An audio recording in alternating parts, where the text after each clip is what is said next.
பரிசுத்த வேதாகமத்தில இல்லாத ஒரு சின்ன விவரம் திருவிவிலியம் தள்ளுபடி ஆகமங்களிலே காணப்பட்டது.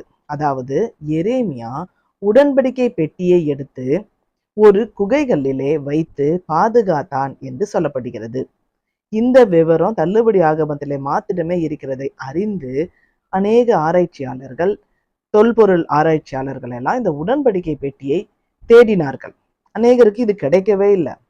ரான் வியாட் என்ற ஒரு அமெரிக்கர் என்ன பண்ணுகின்றார், இந்த விவரம் அறிந்து உடன்படிக்கை பெட்டியை தேடுகின்றார். யாருக்கும் கிடைக்காம, ஆனா இவருக்கு ஒரு கனவை காண்கின்றார். அதுல ஒரு குகையை பார்க்கின்றார். அந்த குகைக்குள் பெட்டி இருப்பதை போன்று இவர் ஒரு கனவு காண்கின்றார். உடனே இவர் அந்த மலையை நோக்கி சென்று அந்த மலையில இருக்கிறதான எல்லா காரியத்தையும் கிளீன் பண்ணி அதையெல்லாம் ஒதுக்கி பார்க்கும் பொழுது அந்த மலையில ஒரு சின்ன குகை இருக்கிறது காணப்பட்டது.